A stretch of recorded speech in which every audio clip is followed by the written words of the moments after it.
नमस्कार। आज हम कई दिलचस्प विषयों पर बात करने वाले हैं। हाँ, कुछ अंतर्राष्ट्रीय व्यापार की खबरें हैं, फिर अपने देश की राजनीति से भी जुड़ी बातें हैं। बिल्कुल।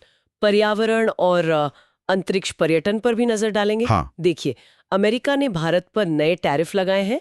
उधर उत्तर प्रदेश में बच्चों को पढ़ाने का एक अनोखा तरीका थोड़ा विवादों में है। हाँ, वो पाठशाला वाला मामला। और थार रेगिस्तान से पवन चक्कियों को लेकर एक चौंकाने वाली स्टडी आई है। और आज कुछ लोग अंतरिक्ष की सैर पर भी निकल रहे हैं। तो आइए इन सब पर थोड़ी गहराई से बात करते हैं। बिल्कुल। और ये सारी खबरें ना ये दिखाती हैं कि कैसे दुनिया भर की चीजें, हमारे यहाँ की राजनीति और पर्यावरण सब एक दूसरे से जुड़े हुए हैं। सही कहा। आज की बातचीत में शायद ये कनेक्शन और साफ होंगे। उम्मीद तो यही है। तो चलिए अमेरिका भारत व्यापार से शुरू करते हैं। अमेरिका ने कहा है कि वो भारतीय सामान पर 25% टैरिफ लगाएगा 7 अगस्त से। और रूस के साथ जो भारत के सौदे हैं, खासकर ऊर्जा और रक्षा में। अच्छा, और ये भी सुनने में आ रहा है कि शायद कुछ अतिरिक्त जुर्माना भी लग सकता है। हाँ, मतलब ऐसी बात चल रही है कि ब्रिक्स देशों के लिए शायद 10% अतिरिक्त टैरिफ हो। ओहो। तो अगर ऐसा हुआ तो भारत के लिए कुल दर 35% हो सकती है। तो फिर इसका आर्थिक असर क्या होगा? कितना बड़ा असर पड़ेगा? देखिए, पूरी अर्थव्यवस्था पर मतलब जीडीपी पर तो शायद असर 0.2% के आसपास ही हो, गिरावट का।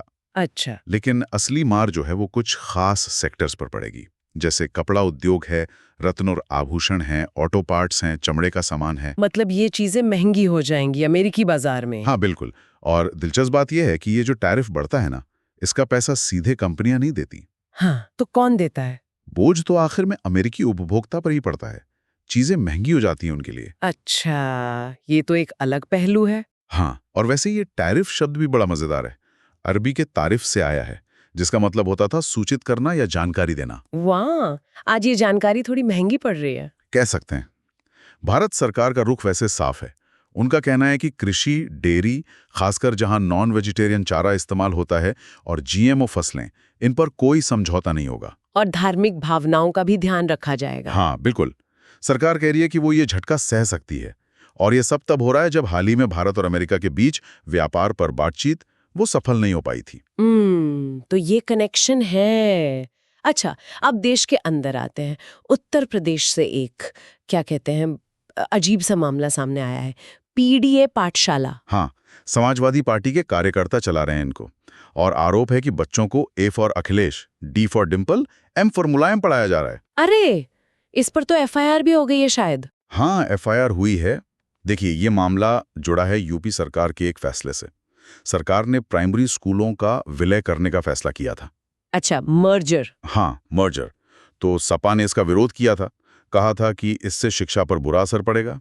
तो ये पाठशालाएं उसी विरोध का हिस्सा है? लगता तो यही है। हालांकि विरोध के बाद सरकार ने नियमों में कुछ बदलाव किए हैं, जैसे अब 50 से ज्यादा छात्र वाले स्कूल मर्ज नहीं होंगे। और दूरी का भी कुछ था शायद। हाँ, अगर स्कूलों के बीच 1 किलोमीटर से ज्यादा दूरी है या कोई नदी या रेलवे लाइन जैसी बाधा है तो भी विलय नहीं होगा। इस पर अखिलेश यादव ने भी कुछ कहा है। हाँ, उन्होंने मजाक में कहा कि चलो बच्चे कम से कम कुछ सीख तो रहे हैं। लेकिन ये विवाद सिर्फ राजनीतिक नहीं लगता। नहीं, बिल्कुल नहीं। ये असल में सरकारी स्कूलों में जो बच्चों की संख्या कम हो रही है और प्राइवेट स्कूलों की तरफ जो रुझान बढ़ रहा है, उस बड़े मुद्दे को भी सामने लाता है। सही कहा। शिक्षा व्यवस्था की चुनौतियां भी दिखती हैं इसमें।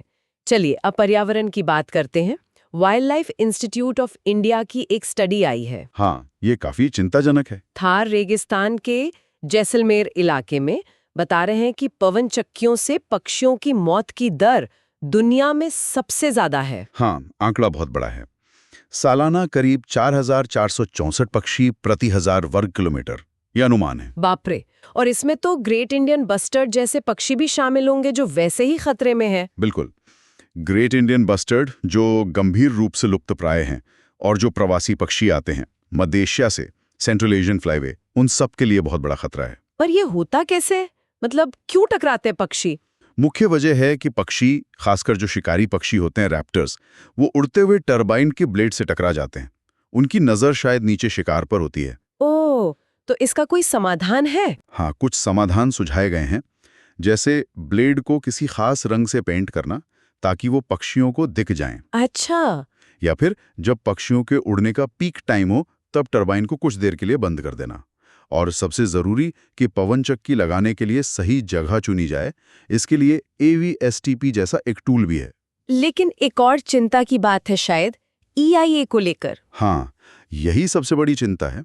भारत में जो जमीन पर पवन ऊर्जा परियोजनाएं लगती हैं, ऑनशोर विंड, उनके लिए पर्यावरण प्रभाव आकलन यानी EIA अनिवार्य नहीं है। क्या?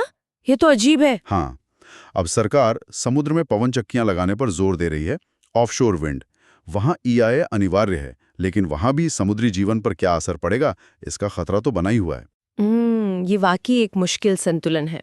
साफ ऊर्जा चाहिए, लेकिन पर्यावरण और वन्य जीवों का भी ध्यान रखना है। बिल्कुल। अच्छा, और चलते चलते एक छोटी सी खबर अंतरिक्ष से। जेफ बेजोस की कंपनी ब्लू ओरिजिन के NRI भी हैं, अरविंदर बहल, आगरा में जन्मे हैं। अच्छा, ये ब्लू ओरिजिन की 14वीं मानव उड़ान है। अब तक 70 लोगों को कर्मन लाइन के पार भेज चुके हैं ये। कर्मन लाइन यानी जहां से अंतरिक्ष शुरू माना जाता है। हाँ, तकनीक कहां से कहां पहुंच रही है। तो आज हमने देखा कि कैसे अंतर्राष्ट्रीय व्यापार के अपने पेच हैं, कैसे स्थानीय राजनीति शिक्षा तक पहुंच जाती है, और कैसे जो हरित ऊर्जा हम चाहते हैं उसकी भी अपनी पर्यावरणीय चुनौतियां हैं। बिल्कुल, और ये सब हमें सोचने पर मजबूर करता है। खासकर जो थार रेगिस्तान वाली स्टडी है, वो एक बड़ा सवाल खड़ा करती है। किस तरह का सवाल? यही कि हम नवीकरणीय ऊर्जा की तरफ इतनी तेजी से बढ़ना चाहते हैं, जो जरूरी भी है, लेकिन क्या हम इस दौड़ में जैव विविधता के संरक्षण को उतना महत्व दे पा रहे हैं? खासकर तब जब हम देखते हैं कि जमीन पर लगने वाले बड़े प्रोजेक्ट्स के लिए EIA जैसी बुनियादी और जरूरी जांच भी हमेशा अनिवार्य नहीं होती। ये संतुलन साधना वाकई भविष्य की सबसे बड़ी चुनौतियों में से एक होगा। हाँ, इस पर सोचना बहुत जरूरी है।